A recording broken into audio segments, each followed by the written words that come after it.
Intamin is one of the most beloved roller coaster manufacturers in the industry. This company is notorious for pushing the envelope, leading to some of the craziest rides in the industry. And their rides hold some of the most coveted records in the coaster industry. They have the world's tallest coaster, and they have the world's fastest coaster. But which of their coasters are the best? In this video, I will count down the top 40 roller coasters from Intamin that I have personally been on. Before starting the countdown, I need to note that I have not been to Australia, China, or South Korea. Therefore, you will not see some incredible looking rides like T-Express or Dueling Dragons on this list. I hope to experience these rides someday. I also want to note that I have reviews for many of these coasters already published if you want to hear more in-depth thoughts, including everything in the top 10. Number 40, Furius Baco at PortAventura. This is a weird launched wing coaster. This ride has some serious power, especially because it needs to propel those really heavy trains up an incline. Baco stays low to the ground to showcase all that speed. That is the ride's strength. The only two notable elements beyond the launch are this dip towards the start with some nice air time, and an inline twist loaded with hang time. Unfortunately, this ride is very shaky, which knocked it down 10 or so spots. Number 39, Incredicoaster at Disney California Adventure. This is a weird ride to see at a Disney park. It has minimal theming minus onboard audio and some illuminated tunnels. Instead, it is one of the longest coasters in the world and it does a bit of everything. You have a decent launch at the start, some larger drops with fine air time, and even a forceful vertical loop. Some of the turns and helixes get repetitive, but it's still a fun ride. Number 38, the 10 Inversion Coasters. These rides are a blitz of inversions. Do not expect much else, but that's okay because the inversions are so well done. You get the positive G's in the vertical loop, you get the snaps and the corkscrews, and the final 5 barrel rolls will offer incredible hang time, especially on the versions with the lap bar only restraints. Plus, some of the newer ones also feature a steeper first drop that starts the ride off with a bang. Number 37, Cheetah Hunt at Busch Gardens Tampa. This is a sprawling and scenic multi-launch coaster. The main launch has some oomph by the end of it, and you have a few solid airtime moments too, most notably going up and down the Windcatcher Tower. And there's a sweet Heartline roll too that'll give you some hang time. The layout does not have the same force as other Intamins on this list, but those visuals help compensate and it's a super smooth ride. Number 36, Tornado at Bakken. This one-of-a-kind spinning coaster looks like it's for families with its minimal height and speed, but it can destroy you. What looks like a lift hill is essentially a launch. You are thrown over the first drop. Your body is violently thrown diagonally. It is one of the most aggressive airtime moments anywhere. Then you have a series of helixes. If you ride this coaster normally, the rest of the ride is a family coaster. But if you get boost mode, the rest of the ride is pure insanity. In boost mode, the operators speed up the lift hill, disable the trims, and spin the car out of the station. This causes the vehicle to spin like a top start to finish. The centripetal forces are downright insane. Few rides have made me more dizzy over the years. Number 35, Juvelen at Jers Summerland. This motorbike coaster starts off with a cool show scene and a decent tire-propelled launch. You then have some fun turns, but the second half is what really makes this coaster. The second launch provides a surprising boost, and then you rocket through the second half far faster than you'd expect. You zoom through the elements too quickly to process the theming and landscaping. The sense of speed is phenomenal, especially in that motorbike position. Number 34, Sandy's Blasting Bronco at Nickelodeon Universe. This is a powerful little coaster. Most people thought this would have a swing launch when they saw it, but instead, this coaster is one of the mightiest LSM launches out there. It pins you to your seat going forwards. Then you have 3 Immelmans. What should be repetitive does feel different each time. The first offers a little hang time. The second has incredible whip. The third plus the rollover has excellent hang time. Then halfway through the ride, a turntable reverses you. That launch is downright insane going backwards as you fold over your restraint. And the Immelmans are super disorienting going backwards.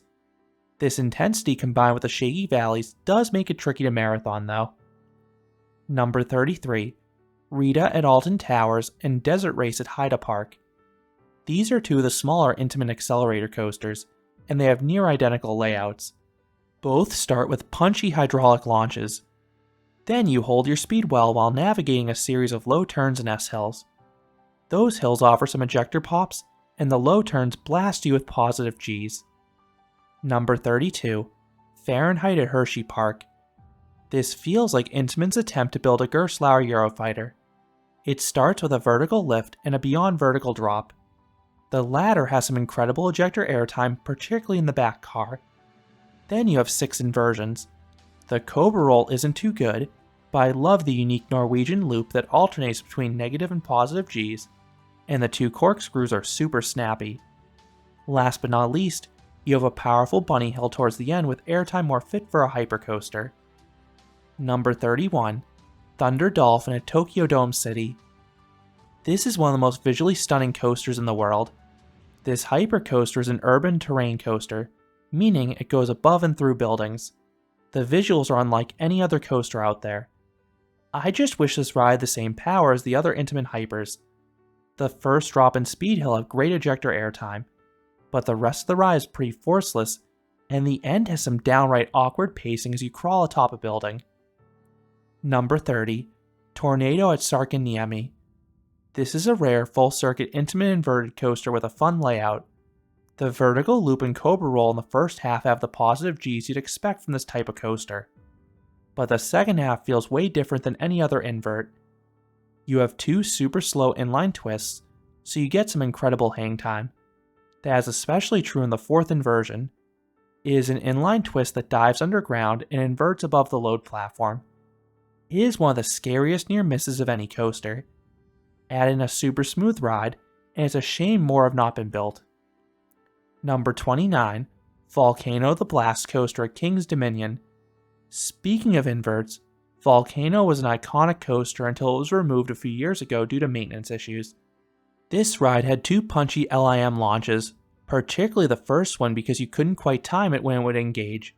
After a speedy turn, you would be blasted out of a volcano. It was such a neat visual on and off ride.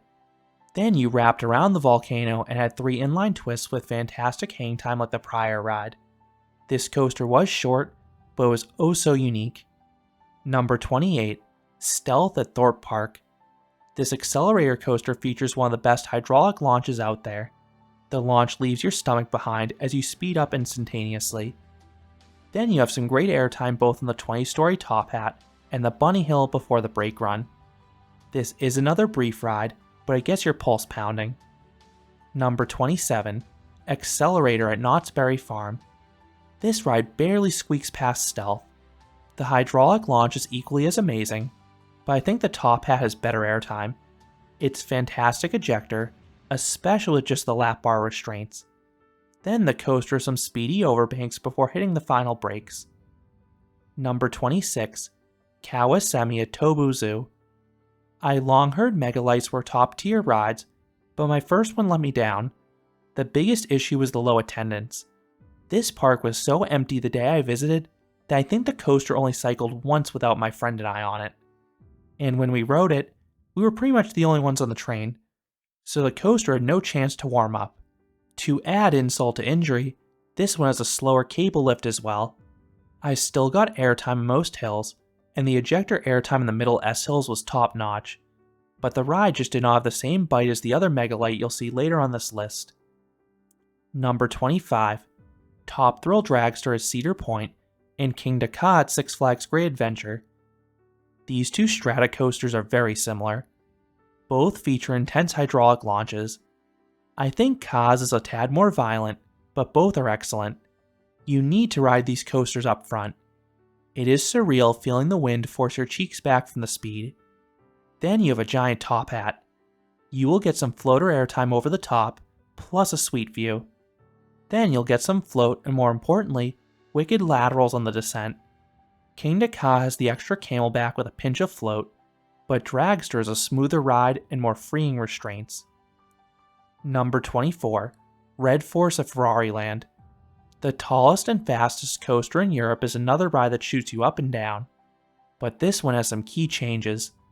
This one has an LSM launch. While it doesn't have the same initial yank as a hydraulic launch, you still get the same ridiculous speed by the end of the track, and you get more time to appreciate it. Then, I much prefer the top hat in this one. The view of the Mediterranean is even better than Dragster's view. And you get far better airtime. Not only do you get good floater over the top, but the descent doesn't have that extra twist, so the airtime is more sustained the whole way down. Then this rides a surprise jump into the final brakes, giving another burst of airtime. Number 23, Ride of Steel at Six Flags Darien Lake, and Superman Ride of Steel at Six Flags America.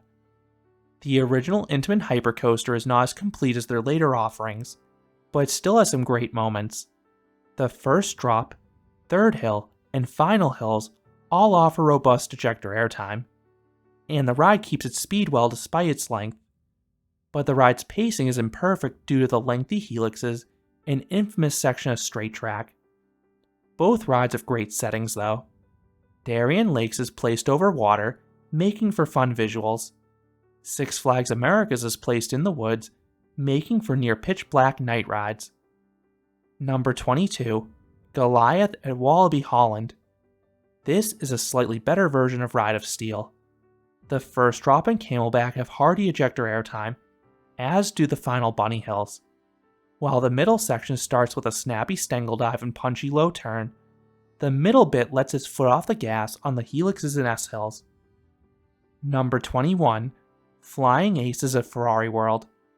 This ride sort of looks like Skyrush, but it is very different. The trains feature more comfortable restraints, and the first drop has a more fluid airtime moment, but is still strong ejector at least. The coaster has a few other airtime moments, but this ride's biggest strength are the laterals. The non-inverting loop and S-bends all try to slam dunk you into the sand. And then you have a hang time filled inversion at the end to mix things up. Number 20, Piraten at Jers Summerland. This Megalite redeemed the model for me. This one has a faster lift hill and cycles constantly. Give it some time to warm up, and it'll knock your socks off. The first drop and large S-hill only have moderate floater airtime, but the other hills all give great ejector airtime.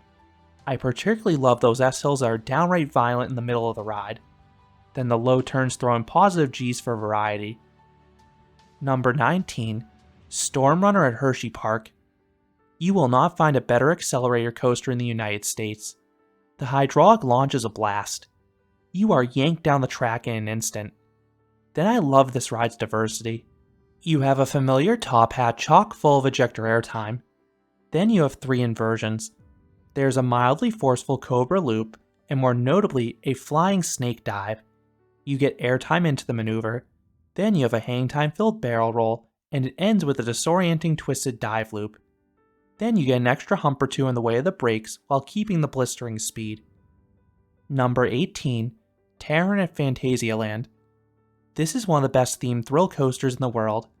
This Blitz coaster has 2 fun launches and a delightfully convoluted layout through Klugheim.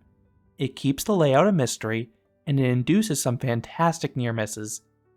Then the star of each half has a few twisted hills with some strong airtime and laterals, especially with those freeing lap bars. I do think each half fizzles out towards the end, but this is still such a unique coaster. Now I'm probably going to get cancelled for this, but number 17, El Toro at Six Flags Great Adventure. This prefabricated wood coaster is great, but I do think it's overrated. The first drop is one of the best in the world. The ejector airtime in the back car is some of the best anywhere. And then the 2 camelbacks and Rolling Thunder Hill are similarly powerful. These are 4 of the best elements of any coaster. I will not argue that. However, I don't love what surrounds it.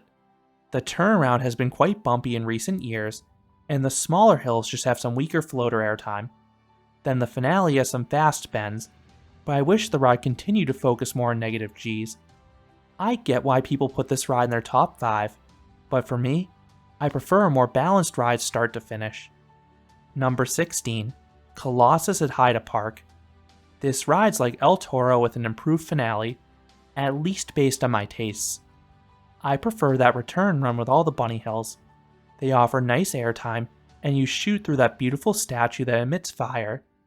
The first half is a pinch less powerful in this one, but the ride is about as smooth as a wood coaster can possibly be start to finish.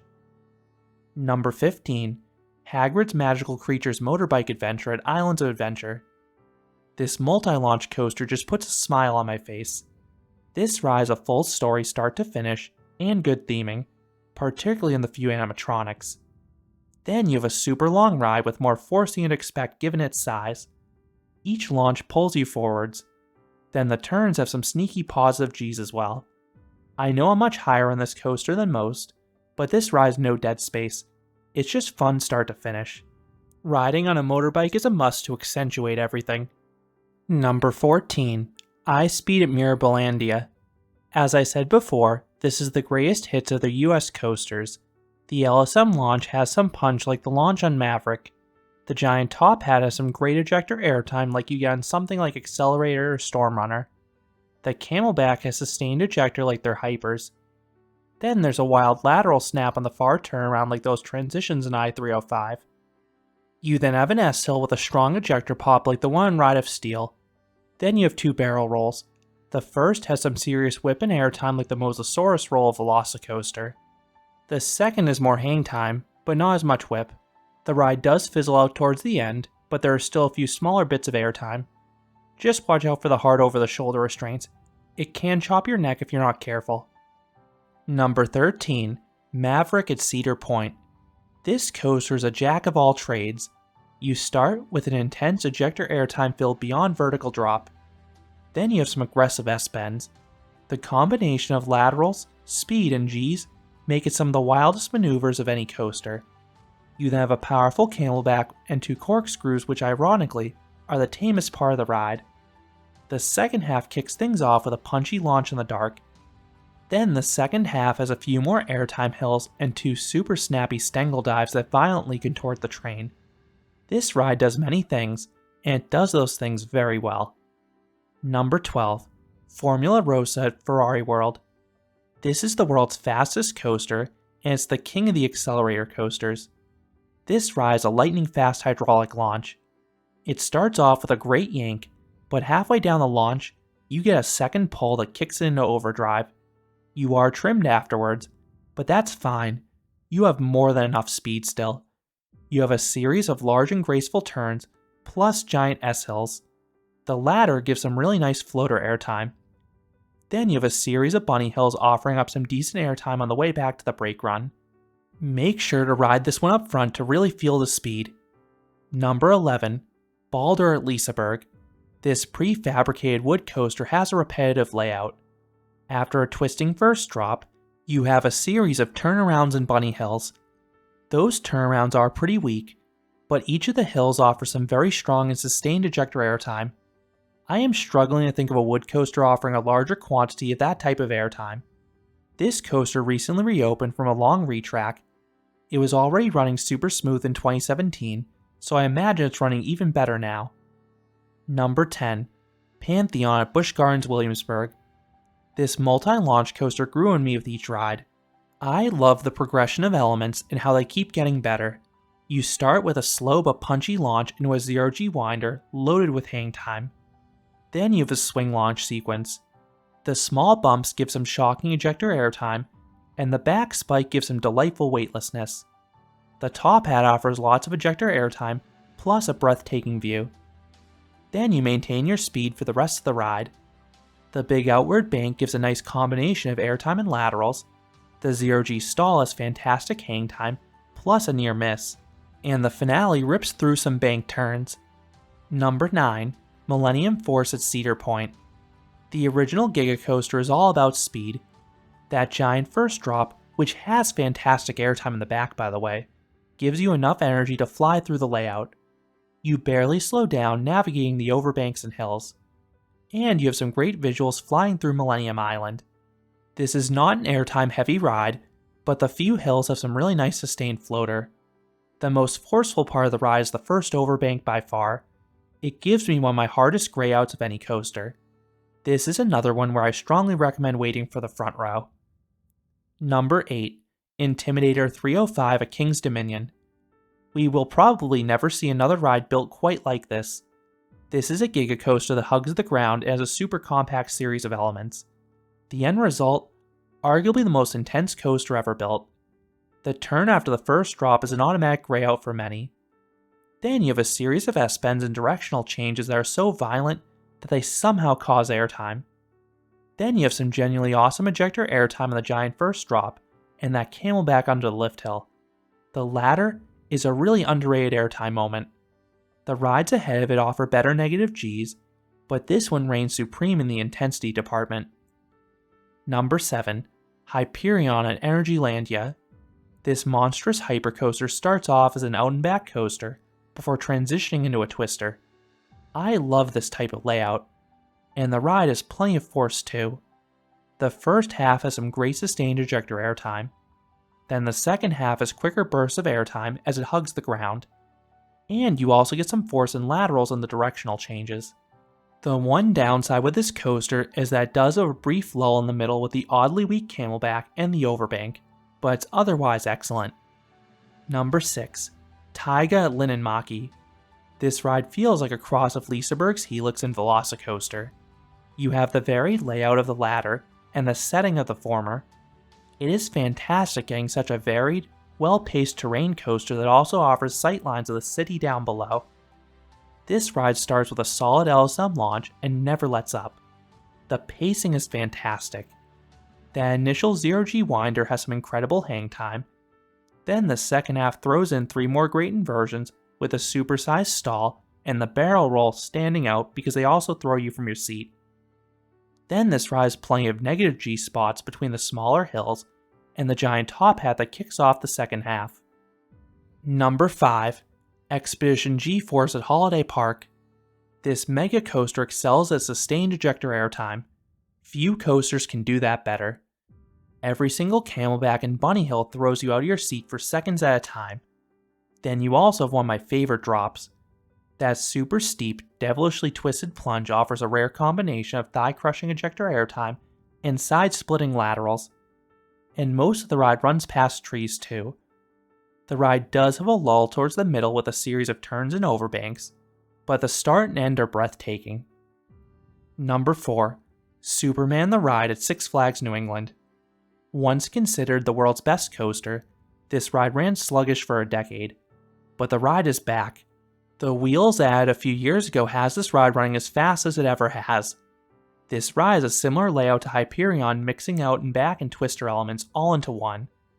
But the airtime seems to hit harder for me, especially with those restraints because they rest on my thighs, leaving my lap shockingly exposed. Every hill throws you skywards. You have some relentless pops in the second half, then the first half has some super sustained ejector, particularly in the famous fourth hill.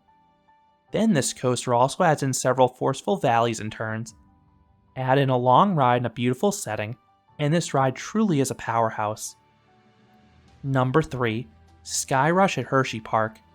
I still cannot believe Intamin somehow fit a hypercoaster in such a compact plot of land over the creek. This placement is why Skyrush is one of the wildest coasters out there. It starts with a legendary first drop. It ejects you over the top. Then halfway down, there's a kink that somehow springboards you even further. Then you have 2 camelbacks and a bunny hill with even more sustained ejector. And then for variety, the coaster mixes in turns and valleys laying on the positive Gs. Then there are these twisted hills that try to toss you out of the train sideways. I know some find the restraints too tight and uncomfortable, but I can tolerate them.